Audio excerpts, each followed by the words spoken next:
उन्हीं दिनों लोगों को मूसा का ग्रंथ पढ़कर सुनाया गया।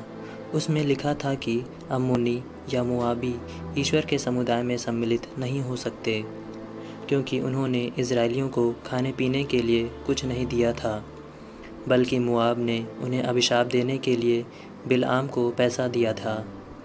किंतु हमारे ईश्वर ने वह अभिशाप आशीर्वाद में बदल दिया।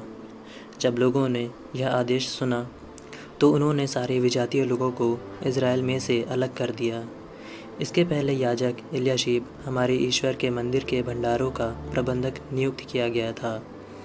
वह टोबियाह का निकट संबंधी था और उसने टोबियाह के लिए एक बड़ा कमरा तैयार करवाया था।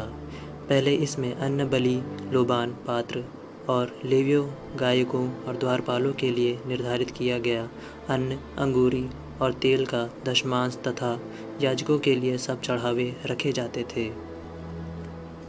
जब यह सब हुआ था, मैं यरूशलेम में नहीं था, क्योंकि बाबुल के राजा अर्थजर्कसीस के 32वें वर्ष में राजा के पास गया था।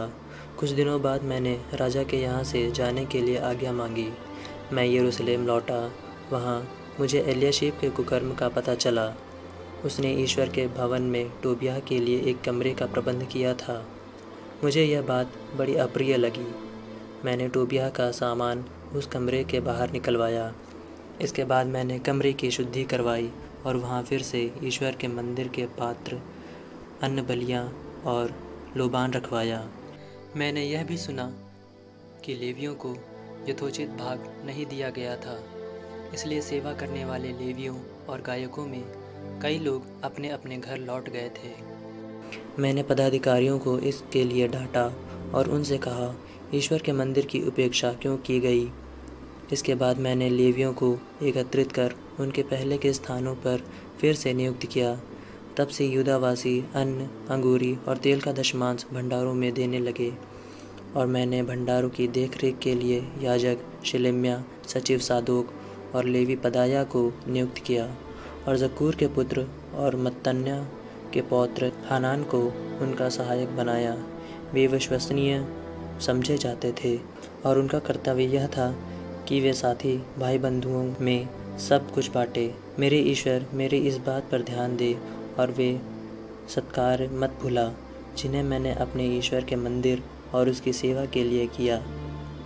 उन दिनों मैंने यहूदा में ऐसे लोग देखे जो विश्राम दिवस पर कोल्हू में अंगूर पेरते थे, अनाज के पूले खेत से लाते थे, अंगूरी, अंगूर, अंजीर और सब प्रकार के बोझ गधों पर लादते और विश्राम दिवस पर यरूशलेम ले जाते थे। जब वे अपना सामान विश्राम दिवस पर बेचते थे तो मैंने उन्हें चेतावनी दी। देश में रहने वाले तीरुस निवासी मछली और अन्य सब प्रकार का सामान लाकर उन्हें विश्राम दिवसों पर यहूदावासियों को और यरूशलेम में बेचा करते। मैंने यहूदा के कुलीन लोगों को यह कहते हुए फटकारा, क्या आप लोग यह नहीं समझते हैं कि इस प्रकार विश्राम दिवस को अपवित्र करते हुए आप कितना बड़ा अपराध कर रहे हैं? क्या आपके पूर्वजों ने भी ऐसा ही नहीं किया था? और इसलिए हमारे ईश्वर ने हम पर और इस नगर पर विपत्तियाँ ढाई थी। क्या आप विश्राम दिवस अपवित्र करने से फिर इज़राइल पर क्रोध भड़काना चाहते हैं? मैंने आज्ञा दी कि ज्यों ही विश्राम दिवस के पूर्व अंधेरा होना शुरू हो, फाटक बंद कर दिए जाएं और विश्राम दिवस के बाद ही फिर खोले जाएं। मैंने अपने लोगों में कुष्ठ को फाटकों पर लगा दिया, जिससे विश्राम दिवस पर कोई बोझ अंदर न आ सके। अब व्यापारियों और सब प्रकार का माल बेचने वालों ने 1-2 बार यरूशलेम के बाहर रात बिताई। उनको चेतावनी देते हुए मैंने कहा, तुम लोग क्यों दीवार के बाहर रात बिताते हो? यदि तुम फिर ऐसा करोगे तो मैं तुम्हें पकड़वाऊँगा। इसके बाद वे फिर विश्राम दिवस पर नहीं आए।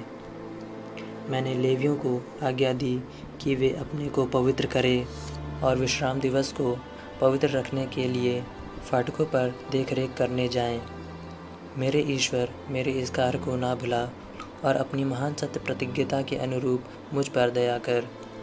उन्हीं दिनों मैंने यह भी देखा कि यहूदियों ने अश्दोदी, अम्मोनी और मोआबी स्त्रियों के साथ विवाह किया था।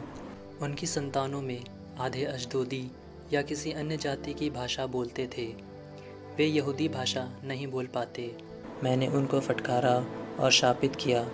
उनमें कुछ को मारा पीटा और उनके बाल नोच डाले। फिर मैंने उनसे ईश्वर के नाम पर यह शपथ दिलाई कि तुम अपनी पुत्रियों का विवाह उन लोगों के पुत्रों से नहीं करोगे और ना उनकी पुत्रियों का विवाह अपने या अपने पुत्रों के साथ करोगे। क्या इज़राइल के राजा सुलेमान ने विदेशी स्त्रियों के कारण पाप नहीं किया? उस समय के बहुसंख्यक राष्ट्रों में कोई भी राजा उसके जैसा नहीं था। वह अपने ईश्वर को प्रिय था और ईश्वर ने उसे सारे इज़राइल का राजा बनाया था। फिर भी विजातीय स्त्रियों ने उसे पाप करने के लिए बहकाया। क्या अब हम तुम्हारे बारे में भी यही सुनेंगे कि तुम विजातीय स्त्रियों से विवाह कर इतने बड़े पाप करते हो और अपने ईश्वर के प्रति विश्वासघात करते हो? महायाजक एल्याशीब के पुत्र योयादा के पुत्रों में एक होरोनी सनबल्लट का दामाद था, इसलिए मैंने उसे निर्वासित किया।